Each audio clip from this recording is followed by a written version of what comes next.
예수님을 믿는 우리에게 종종 고난이 있습니다. 어려움도 있고 고통도 있습니다. 예수님을 믿는 이유가 편안하고 형통하고 아무 걱정 없는 삶을 살기 위한 거라고 사람들은 말합니다. 그런데 예수님을 믿으면 평안하고 또 하나님의 축복이 임하고 걱정 없는 인생도 주어지지만 사실은 고난이 있습니다. 예수님을 안 믿었으면 생기지 않을 고난, 그게 주어집니다. 예수님을 믿음으로 말미암아 우리가 고난을 받을 때, 어려움을 당할 때 참 마음이 괴롭습니다. 내가 무슨 죄를 지었나? 내가 무엇을 잘못했나? 내가 하나님을 내가 화나게 했나? 이런 생각을 하게 됩니다. 근데 성경은 아니라 그럽니다. 우리에게 고난을 주시는 이유는 바로 우리를 통하여 하나님의 꿈을 이루기 위한 것입니다. 여러분들은 예수님을 믿으면서 예수님으로 말미암아 생명도 얻었고 구원도 얻었고 꿈도 얻었습니다. 그걸 몰라서 그렇지 여러분들에게는 하나님이 주신 꿈이 있습니다. 그런데 이 꿈을 이루는 과정에는 반드시 고난이 있습니다. 하나님이 여러분을 고난스럽게 만들어 버리십니다. 오늘 성경 말씀에 꿈을 가진 이 요셉에게 고난이 찾아온 말씀이 기록되어 있습니다. 만 17세 된 요셉, 아버지의 사랑을 독차지하면서 아버지의 돌봄 속에서 행복하게 살던 요셉, 그에게 어느 날 하나님이 꿈을 주셨습니다. 그 꿈은 아버지와 어머니 그리고 형제들 11명의 형제들 그리고 1명의 자매, 이 형제들, 그의 식구들을 구원하는 것입니다. 그의 식구들이 예수 그리스도로 말미암아 번성하여서 온 땅에 축복의 통로가 되는 것이었습니다. 참 이 놀라운 꿈을 요셉이 받았을 때 하나님은 그 꿈을 이루기 위하여 바로 시작하신 것이 바로 고난입니다. 고난. 요셉이 아버지의 심부름으로 먼 곳에서 양을 치는 형들에게 갔습니다. 아마 오랫동안 양을 치고 있는 아들들이 어떻게 지내는지 걱정이 되어서 요셉을 보내어 그 형편을 살펴보기 위한 거였을 것입니다. 요셉은 아버지의 심부름을 하기 위해서 형들에게 갔습니다. 그런데 그것이 요셉의 고난의 시작이 되었습니다. 우리 성경 말씀 한번 보십시오. 18절 말씀입니다.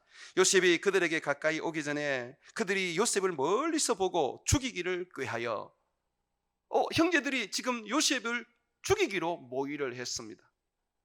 왜 그렇습니까? 요셉의 꿈 때문입니다. 아버지의 편애 때문입니다. 19절 보십시오. 서로 이르되 꿈꾸는 자가 오는도다. 자, 그를 죽여 한 구덩이에 던지고 우리가 말하기를 악한 짐승이 그를 잡아먹었다 하자. 그의 꿈이 어떻게 되는지를 우리가 볼 것이니라 하는지라. 한 피를 나눈 형제에게서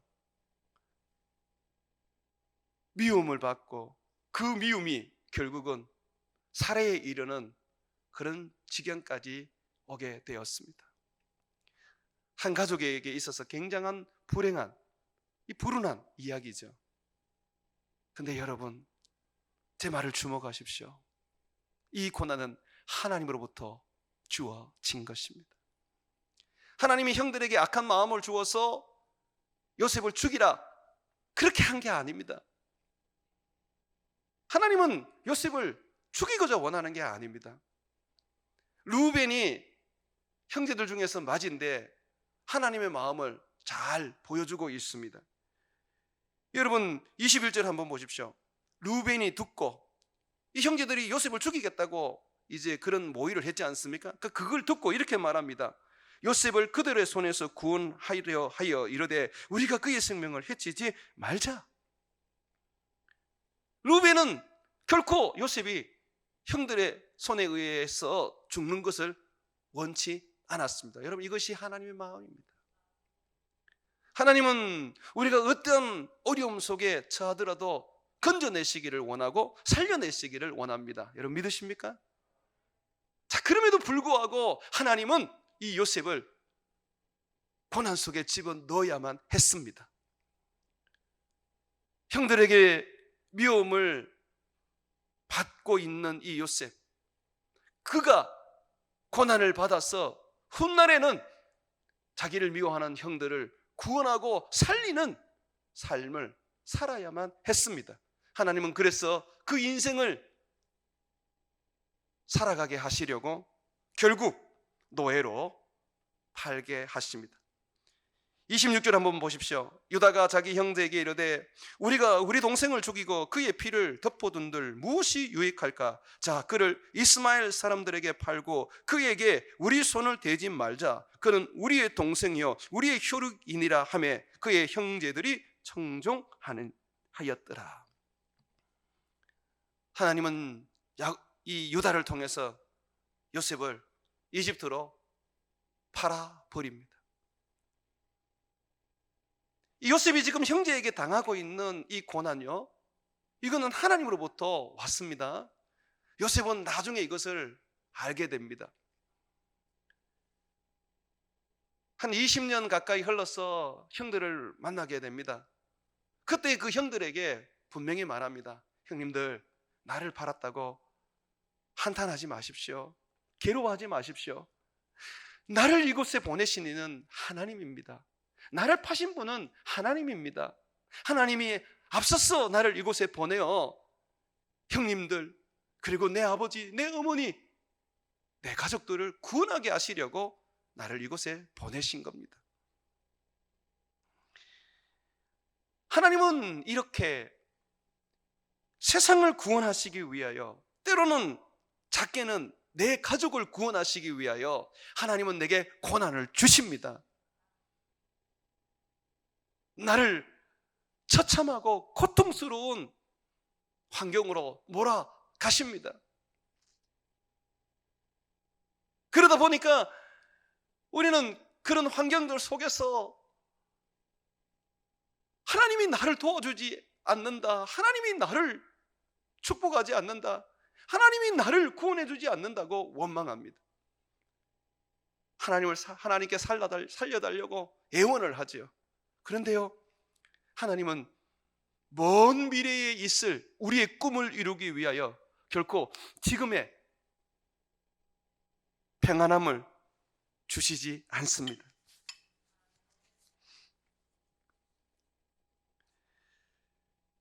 요셉을 만난 형제들이 요셉을 판 그 일로 인해서 굉장히 괴로워하고 있다는 것을 요셉이 알게 되었습니다. 형제들이 요셉 앞에서, 요셉이 이집트 말을 하니까 또 자기 동생인 줄 모르니까 예전에 자기 동생을 노예로 팔아버렸던 그 일을 이제 말하면서, 그때 우리가 동생을 죽이기로 모의하고 이집트로 팔아버렸을 그때 요셉이 그렇게 애걸복걸하면서 살려달라고 하지 않았냐. 그런데 우리가 그걸 무시했다. 요셉이 너무너무 괴로워하고 고통스러워하면서 정말 너무 힘겨워했는데 우리가 그걸 보면서도 우리는 무시해버렸다. 이제 우리가 요셉처럼 지금 이 고통을 당한다 라고 했었거든요. 요셉이 그 이야기를 듣고 나가서 한참 동안 울었습니다. 정말 요셉은 형들이 파는 그 현장에서 어떻게 하면 살려고, 어떻게 하든지 살려고 예걸복걸하면서 형들에게 살려달라고 했습니다. 그러나 형들은 그걸 무시해버렸죠. 그런데 아십니까? 그렇게 무시하신 분이 하나님입니다. 하나님이 이스라엘을 구원하시려고 형들 마음에 강팍함을 주어 이집트로 팔려가게 하셨습니다. 우리 하나님은 참 좋으신 분이십니다. 그의 사랑 끝이 없고 아들도 아끼지 않고 우리에게 주시는 분이십니다. 그런데 세상을 구원하는 일에 있어서, 내 가족을 구원하는 일에 있어서, 사람을 살리는 일에 있어서는 하나님은 나를 모질게 사용하실 때가 있습니다. 그것은 어디 요셉만 그랬습니까? 하나님은 자기 아들이라도 그렇게 하셨습니다.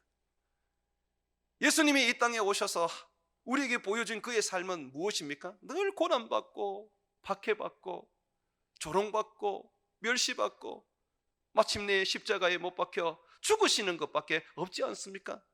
죽으시는데도 보면 온몸이 벌거벗긴 채 그 수치와 모욕을 당하면서 그렇게 처참하게 죽으셨지 않습니까? 하나님의 아들입니다. 왜 그토록 하나님은 그 아들을 고통스럽게 하셨을까요? 주님은 우리에게 분명히 말해주고 있습니다. 세상을 살리기 위해서는, 너희를 구원하기 위해서는 예수 그리스도께서 대속물로 죽어야 한다. 고난받고 십자가에 못 박혀 죽어야 한다. 그가 죽어야지만이 우리가 살 수 있다고 말씀하셨습니다. 여러분들이 잘 아는 것처럼 예수님께서 십자가에 못 박히기 전에 겟세마네에서 하나님께 예언을 하면서 이 고난이 내게서 떠나가게 해달라고 기도했지 않습니까? 주여 이 잔을 내게서 옮겨주십시오. 주여 이 잔을 내게서 옮겨주시옵소서. 물론 예수님께서 그 기도 끝에는 아버지 뜻대로 되기를 원합니다 라고 했지만 예수님은 분명히 그 고난을 피하기를 소망했습니다. 그런데 하나님 아버지는 그것을 들어주지 않으셨습니다. 모든 기도를 다 들어주셨던 하나님 아버지, 예수님을 누구보다도 사랑하고 소중하게 여기며 그를 귀하게 여기던 아버지, 그러나 하나님의 꿈, 사람을 살리는 일에 있어서, 사람의 꿈을 구원하는 일에 있어서는 하나님이 타협하지 않으셨습니다. 양보하지 않으셨습니다. 십자가에 내어 주셨죠. 요셉을 노예로 팔아버리시는 하나님의 그 마음은 오죽 고통스럽고 괴로웠겠습니까? 그러나 하나님은 그 일을 하셔야만 하셨습니다. 훗날에 다가올 큰 흉년에서 이스라엘을 구원하고 인근의 많은 나라들이 그 흉년에서 구원을 얻으려면 요셉이 팔려가야만 했었습니다. 그와 같이 여러분, 하나님이 여러분들에게 꿈을 주시고 하나님이 여러분들에게 하나님의 뜻을 주셨습니까? 그러면 주님은 그것을 이루기 위하여 반드시 여러분을 고난으로 끌고 가실 것입니다. 요셉을 판 것처럼 여러분을 팔아버리실 것입니다. 예수님을 십자가에 못 박은 것처럼 여러분들을 십자가에 내어 주실 것입니다. 그것이 바로 하나님의 꿈을 이루는 과정이기 때문에 그렇습니다. 주님은 전능하신 분이시기 때문에 우리에게 고난을 주셔도 그 고난으로 끝내지 아니하시고 주님은 그 고난을 벗어나 하나님을 보여주시고 세상에 구원을 드러내 주십니다. 그래서 우리의 고난에는 항상 희망이 있는 거예요. 어떤 희망이 있느냐 하면, 야, 하나님이 내게 이 고난을 주시고 이 아픔을 주시는 이유가 뭘까? 도대체 하나님이 나를 어떻게 쓰시려고 이러시는 걸까? 하나님이 도대체 뭘 내게 드러내시려고 이러실까? 하는 그 희망 말입니다. 사랑하는 여러분, 고난받고 계십니까? 고통받고 계십니까? 여러분, 우리 주님이 여러분을 통하여서 하나님께서 이루실 그 꿈을 생각하십시오. 여러분은 세상의 축복의 통로입니다. 여러분의 고난이 사람을 살릴 것입니다. 고난을 피해서는 안 됩니다. 받아들여야 합니다. 내가 그 고난을 피해버리면 결국은 하나님의 뜻을 이룰 수가 없습니다. 요셉이 이집트로 내려가지 않았다면 어떻게 하나님께서 요셉을 통하여 이루실 그 꿈을 이룰 수 있었겠습니까? 요셉은 그 꿈을 받아들였습니다. 형들에게 팔려갈 때는 너무 고통스럽고 너무 괴로웠지만, 그러나 그가 이집트에 가서 노예로서 살아갈 때 그는 결코 절망하거나 또는 원망하거나 또는 불평하거나 하지 아니하고 하나님을 바라보면서 그곳에서 하나님을 섬기며 살았습니다. 언젠가는 자기의 꿈을 이루실 그 하나님을 바라보며 긍정적으로 최선을 다하여 살았습니다. 그래서 이집트에서 하나님이 그와 함께 하셔서 하는 것마다 형통하게 하셨고, 나중에는 이집트 왕을 모시는 친위대장, 그 집의 노예로 팔려갔는데 젊은 나이인데도 불구하고 그 집의 모든 경제를 움직이는 가정 집사가 되었었죠. 우리들에게 고난이 주어졌을 때에 원망하고 좌절하고 불평하는 것이 아니라 하나님 앞에 인정해버리고 그것을 받아들여버리고 그것을 내가 감당하는 것입니다. 잠언서에 보게 되면 범사의 그를 인정하라, 그리하면 내 길을 지도하리라고 말씀합니다. 범사의 그를 인정해라. 범사가 뭡니까? 좋을 때도 있고 나쁠 때도 있고 어려울 때도 있고 편할 때도 있고 행복할 때도 있고 불행할 때도 있다는 거 아닙니까? 어떠한 상황이든지 그 모든 상황 속에서 하나님을 인정해라. 하나님이 너를 이끌어 가신다. 하나님이 너에게 주시는 거다. 받아들여라. 그러면 하나님이 너의 길을 지도하시리라고 하신 것이죠. 사랑하는 여러분, 우리 주님은 고난받는 사람들 곁에서 떠나지 않으십니다. 여러분들이 고난을 받을 때에 여러분 혼자 고난받는다고 생각하지 마십시오. 주님이 함께 고난을 받습니다. 사드락과 메삭과 아벳노고가 우상에게 절하지 않는다는 그 이유로 인해서 어떻게 되었습니까? 풀무불에 던져졌지 않습니까? 불구덩이에 던져졌지 않습니까? 그런데 하나님은 어디 계셨습니까? 하나님 하늘에 계셨습니까? 아니지 않습니까? 불구덩이에 사드락과 메삭과 아벳노고를 던졌을 때 하나님은 그 안에 미리 계셨습니다. 하나님이 계신 곳, 바로 여러분들이 고난받는 곳입니다. 힘겹고 어려운 그 고통이 말할 수 없을 정도로 많은 그곳에 주님이 먼저가 계십니다. 그러므로 여러분들이요, 두려워하지 말고 염려하지 말고, 다만 힘들지만 우리 주님 바라보면서 능히 고난의 현장 안으로 들어가기를 소망합니다. 왜 우리 주님이 이런 고난을 주실까요? 성경은 우리에게 이 고난을 주는 그 궁극적인 이유를 말합니다. 하나님의 꿈을 이루기 위해서, 우리에게 주신 하나님의 꿈을 이루기 위해서 왜 고난이 필요한지 오늘 성경은 분명하게 말합니다. 한번 시편 105편을 한번 펴보십시오.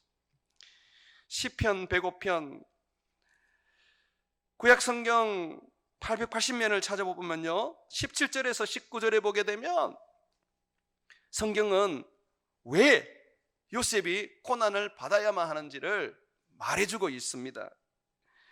시편 105편 17절에 보게 되면 그가 한 사람을 앞서 보내셨으며 요셉이 종으로 팔렸도다.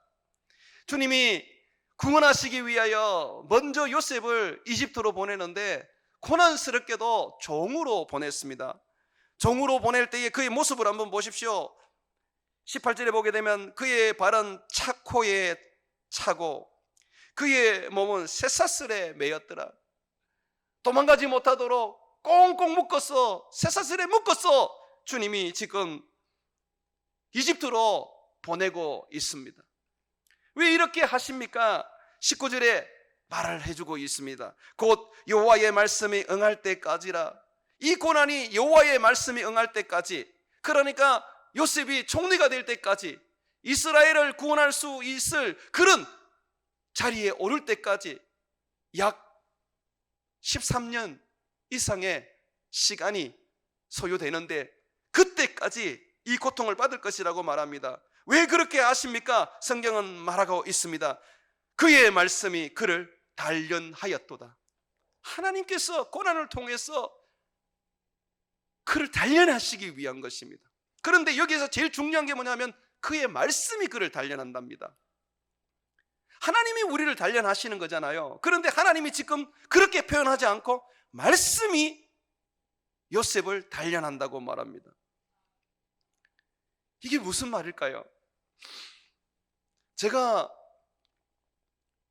훈련을 받고 군대에서 신병 훈련을 받고 부대에 이제 배치를 했을 때 제가 훈련받았던 그 훈련소에서 온 사람도 많았지만 다른 데서도 온 사람들이 많았습니다. 저는 5사단 신병 교육대에서 훈련을 받았는데 다른 병사들은 논산에서 훈련을 받고 또 왔더라고요. 근데 같이 이제 섞여서 한 이제 소대를 움직여 나가는데 보니까 훈련을 받았던 그 모습이 달라서 그런지 조금씩 틀려요. 사격 어떤 그 자세나 또는 사격하는 것이 또 미세하게 틀리고 또 어떤 그 훈련을 어떤 그게 전술을 행하는 데 있어서도 약간 차이가 있더라고요. 나중에 이제 그것이 하나가 되지만 다르더란 말이죠. 왜 다릅니까? 조교가 달라서 그렇습니다. 논산에 있는 조교들이 훈련을 했을 때는 그 조교들을 배우고 그 조교들이 가르친 대로 하는 것입니다. 저는 5사단에서 했기 때문에 5사단에 있는 그 조교 그분들이 가르치는 대로 저는 배웠고 그 기술을 가졌습니다. 여러분 그거와 똑같습니다. 지금 하나님께서 우리를 고난의 현장에 집어넣어서 말씀이 우리를 훈련시키시는 것은 말씀대로 살게 하려고 말씀대로 우리로 하여금 움직이게 하려고 하는 것입니다. 여러분 고난을 받을 때요 하나님의 그 말씀을 따라서 사는 습관을 길러놓지 않으면 그 고난은 끝이 나지 않습니다.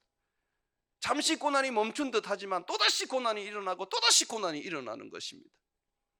고난을 통과해버려야지 더 이상 그 고난은 주어지지 않는데 통과를 못하는 거예요. 통과를 하려면 버티는 게 아니라 내 삶에 말씀이 나를 단련하여 말씀대로 사는 삶이 되어야 하는 것이죠. 하나님께서는 400년 동안 이집트에서 종살이 하던 이스라엘 백성을 모세를 통하여 구원해 주셨습니다. 종을 자유인 되게 해주셨습니다. 그들은 이집트에서 나와서 많은 금원을 가지면서 이제 새로운 땅 가나안 땅의 주인이 되기 위하여 여정을 떠났습니다. 그런데 그 여정 속에 흑원달 불평하고 원망하고 그리고 하나님이 살아계시는데도 불구하고 그들은 이집트에서 우상을 섬기던 그 삶을 그대로 답습하는 거예요. 그래서 하나님께서 그들을 시내산에 불러서 말씀을 가르치셨습니다. 내 백성은 이렇게 살아야 돼요. 그런데 이스라엘 백성들은 말씀을 받았는데도 불구하고 그렇게 살지를 못합니다. 그래서 하나님께서 가나안 땅에 들이지 아니하시고 광야에서 40년 동안 고난받게 하셨습니다. 시내산에서 주셨던 그 말씀이 이들을 단련하여서 그 말씀대로 살게 하려는 거였습니다. 그런데 이스라엘 백성들은 40년을 교육을 받았는데도 그 말씀대로 살지 못하고 늘 불평하고 원망하고 이집트로 돌아갔으면 좋겠다, 옛날에 살았던 그 문화와 그 삶을 그리워하다가 다 죽어버렸습니다. 우리는 그런 전철을 밟으면 안 됩니다. 하나님께서 40년의 그 광야의 삶을 주셨던 이유를 우리가 성경을 통해서 한번 살펴보면 좋겠습니다. 신명기 8장을 찾아보시면요 2절에서 3절에 왜 하나님이 고난을 주셨는지 오늘 시편 105편의 이야기하고 똑같은 이야기를 우리들에게 해주고 있습니다. 신명기 8장 2절과 3절에 보게 되면 이렇게 말합니다. 내 하나님 여호와께서 이 40년 동안에 너에게 광야길을 걷게 하신 것을 기억하라. 이는 너를 낮추시고 너를 시험하사, 이 시험하사 하는 게 단련하다라는 말과 똑같은 말입니다. 시험하사 내 마음이 어떠한지 그 명령을 지키는지 지키지 않는지 알려 하심이라. 너를 낮추시고 너를 줄이게 하시고 또 너로 알지 못하며 내 조상들이 알지 못하던 만나를 내게 먹이신 것은 사람이 떡으로만 사는 것이 아니요 하나님의 입에서 나오는 모든 말씀으로 사는 줄을 네가 알게 하려 하심이니라. 여기 보십시오. 광야에서 하나님이 연단하시고 하나님께서 만나와 그리고 반석에서 나오는 물로만 이들을 먹이셨던 그 모든 이유가 무엇이라고 말합니까? 풍요롭게 먹지 못했고 좋은 의복도 입지 못했고 거친 사막에서 그냥 살았습니다. 왜 그렇게 고난을 받았습니까? 말씀으로 살게 하려고.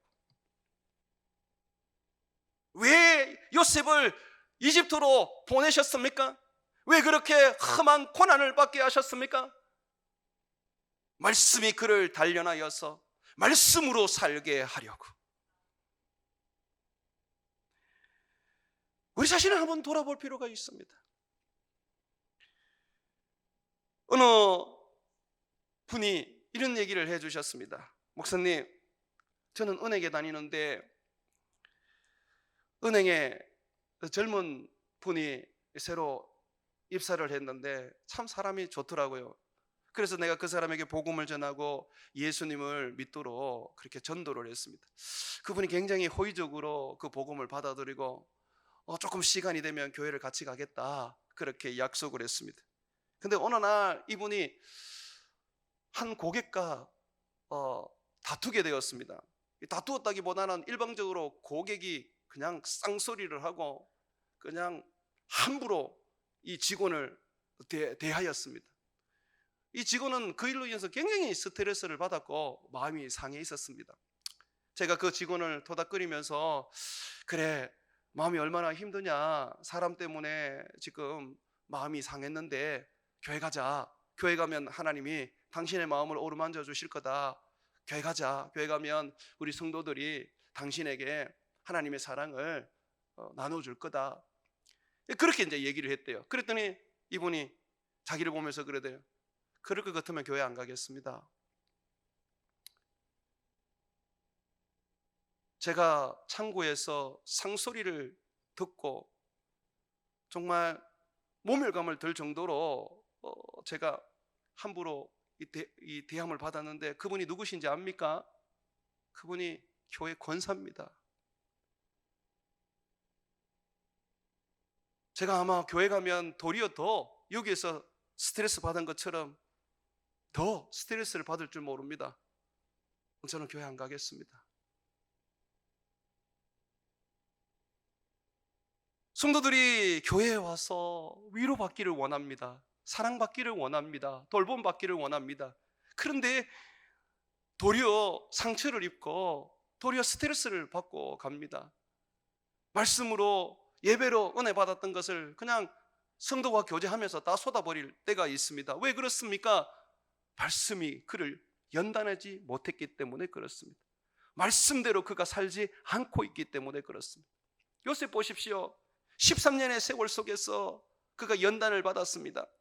형들을 만날 때까지 20년이거든요. 20년 동안 광야에서 연단을 받았습니다. 연단을 받고 난 다음에 어떻게 됐습니까? 자기를 죽이겠다고 모의했던 형들, 자기를 미워하면서 결국은 사정을 해도 봐주지 않고 노예로 팔아버렸던 그 형들, 그가 사랑으로 품었지 않습니까? 형들에게도 어떤 원망도 하지 않았습니다. 형님들, 이집트로 판 것은 하나님입니다. 형님들을 구원하게 하려고 하나님이 나를 보내신 겁니다. 이러한 인격이 어떻게 만들어졌겠습니까? 고난이라는 세월 때문에 만들어진 것입니다. 고난이 없이는 그리스도의 형상을 담기가 어렵습니다. 여러분, 우리는 제자 만들어 선교하는 교회가 되자 그랬습니다. 선교하는 교회, 제자 없이 선교를 해버리면 그냥 돈 갖다 주는 교회밖에 안 됩니다. 다른 곳에 그냥 종교기관 하나 더 세우는 것밖에 안 됩니다. 제자를 만들어야 됩니다. 예수님의 형상을 닮은 제자, 예수님의 마음을 가진 제자, 예수님의 모습을 가진 제자, 그 제자가 선교를 해야 하는 것이죠. 내가 아직도 선교를 할 그런 부분이 어떤 그런 자격이 못 되었다면 내가 아직 예수님의 형상을 못 가지고 있다는 거죠. 그리고 저는 걱정됩니다. 예수님의 모양도 없고 예수님의 성품도 없고 예수님의 형상도 없는데 전도하러 다니다가 결국은 교회에 대하여 잘못 이미지를 심어줄까 봐 걱정됩니다. 사랑이 없이 무슨 전도를 할 수 있으며, 용서가 없이 무슨 전도를 할 수 있으며, 온유함이 없이 무슨 전도를 할 수 있으며, 섬김이 없이 무슨 전도를 할 수가 있습니까? 정말 내가 전도자가 되고 싶고 내가 정말 선교사가 되고 싶다면 무엇보다도 제자가 되어야 합니다. 용서할 줄 알고, 사랑할 줄 알고, 베풀 줄 알고, 희생할 줄 알고, 헌신할 줄 아는 제자가 되어야 하는 것이죠. 사랑하는 여러분, 하나님은 여러분에게 수천 명, 수만 명을 전도하라고 말씀하지 않습니다. 하나님은 여러분들에게 말합니다. 너희 삶을 통하여 예수 그리스도를 보여주라고 말합니다. 예수 그리스도의 형상을 드러내라고 말합니다. 우리가 예수님을 보여주면요, 예수님의 형상을 드러내면 주님이 택한 자들은 그 형상 보고 그 모습 보고 주님께로 다 돌아옵니다. 그러므로 사랑하는 여러분들이요, 고난을 피하지 마십시오. 받으십시오. 고난을 통하여서 그리스도의 형상을 담게 될 것입니다. 고난의 현장 속에 들어가십시오. 말씀이 나를 단련하여 정금같이 나오게 해 주실 것입니다. 그러므로 그리스도인들은 고난을 받을 때에 내가 하나님 앞에 고난을 받는다는 것을 반드시 인정해야 합니다. 아우, 내가 시대를 잘못 만났어. 내가 사람을 잘못 만났어. 내가 이 길로 가지 말았어야 하는데 내가 선택을 잘못했어 라고 해서는 안 됩니다. 지금 여러분들이 당하고 있는 이 고난을 하나님으로부터 받은 것임을 인정하고, 주여, 주의 말씀이 나를 단련하여 나를 주의 제자로 만들어 주옵소서, 내가 주의 꿈을 이루는 자가 되겠나이다 라고 해야 되는 것입니다. 사랑하는 여러분, 과거에 받았던 많은 고난과 많은 아픔들, 그거 자꾸 묻어두려고 하지 마십시오. 아픔을 다시 돌아보고 과거의 상처를 다시 생각하는 것이 힘겨운 일이지만, 그러나 왜 하나님이 그 아픔과 고난을 주셨는지 우리로 하여금 되새길 수 있는 요소가 되게 합니다. 고난을 받고 어려움을 당했던 그 시대를 돌아보게 되면 하나님이 내게 원하시는 모습이 뭔지, 내가 어떤 사람이 되기를 원하시는지 우리는 알 수가 있는 것이죠. 그렇기 때문에 똑같은 고난을 받지 않기 위해서는 이전에 받았던 그 고난 속에서 배웠던 것을 우리 몸에 실천하고 그거 붙잡고 살아가야 하는 것입니다. 그러므로 과거는 그냥 버리는 것이 아니라 내 삶이 바뀌어지는 도구로 사용할 줄 알아야 하는 것입니다. 사랑하는 성도 여러분, 요셉은 고난을 받으면서 생각지도 못했고 감당할 수도 없는 그 고난 앞에 두려워 떨며 고통스러워했습니다. 그러나 순종하고 받아들였습니다. 하나님이 그에게 주신 꿈처럼 그는 그의 가족을 살릴 것이고 그는 세상을 살릴 것이기 때문에 그렇습니다. 그러므로 여러분들이요, 주님이 여러분을 부르셔서 여러분을 통하여 세상을 살리고자 하는 꿈을 주셨습니다. 그렇다면 여러분들이 지금 감당해야 될 고난 받아들이십시오. 나는 이거 못해, 내가 이거 하면 죽을 것만 같아. 안 죽습니다. 안 죽습니다. 하나님이 죽게 내버려 두지 않습니다.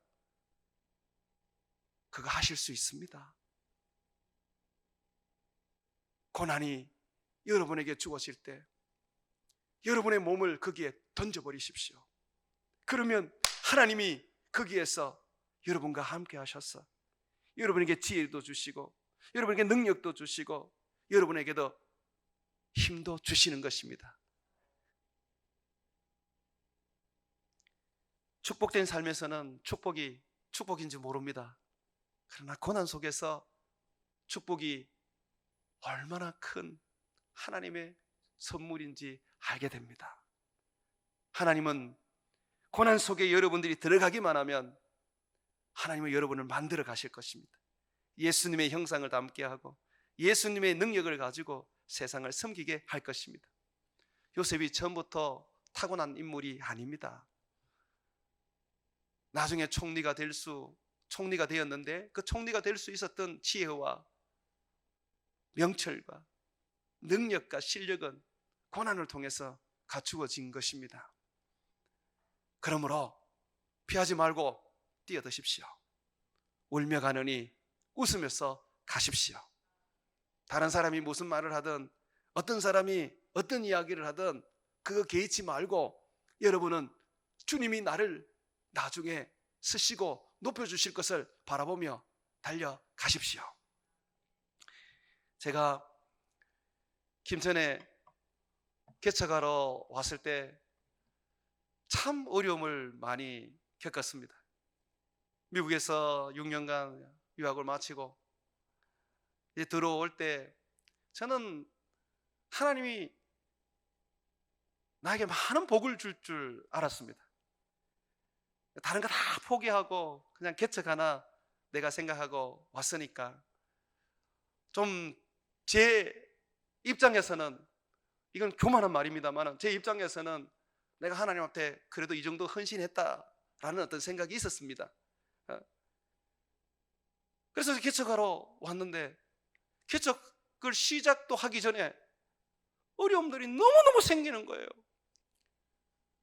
나는 그래도 괜찮다고 할 수 있는데 그 개척을 준비하시는 장로님 회사에 말도 못할 어려움들이 생기는 거예요. 한 번도 경험해보지 못하는 어려움들이 생기는 거예요. 사람들이 죽고 사람들이 다치고. 저는 그때 하나님 앞에 이런 생각이 들더라고요. 주님, 내가 하나님 뭔가 잘못했습니까? 제가 개척한다는 거 이거 내가 하나님 앞에 교만하게 말한 것입니까? 주님, 나 때문에 우리 장로님 저 망하는 거 아닙니까? 너무너무 고통스러웠어요. 그럴 때에 제 안에 세미하게 들리는 한 음성이 있었습니다. 그건 바로 그 고난을 통과하라는 것입니다. 하나님이 주시는 그 꿈을 바라보고 달려가라는 거였습니다. 저에게 주셨던 꿈은 이 김천에 잃어버리고 유린하고 방황하는 영혼들을 하나님이 건져내어서 제자 만들어 그들로 선교하게 하신다는 거였습니다. 처음 교회를 개척할 때 많은 문제들이 생길 때는 도대체 이 꿈이 이루어질까 하는 그런 의구심이 들더라고요. 그런데 그 꿈, 하나님이 주신 그 말씀 붙잡고 끝까지 인내하며 주님만을 바라보고 나아갔더니 결국 지금 이 자리에 서게 해 주셨습니다. 그때의 그 고난을 제가 회피하고 도망을 가버렸다면 지금의 베들레 교회가 있을 수 있었을까요? 여러분들이 저와 개척을 시작하시면서 많이 불어오는 그 고통, 그 고난들 여러분들이 무시하고 도망을 가버렸다면 지금 우리가 주님을 섬길 수 있는 또 하나의 교회를 세울 수 있었을까요? 동일합니다, 여러분. 우리는 제자를 만들어 선교하겠다고 결심한 사람들입니다.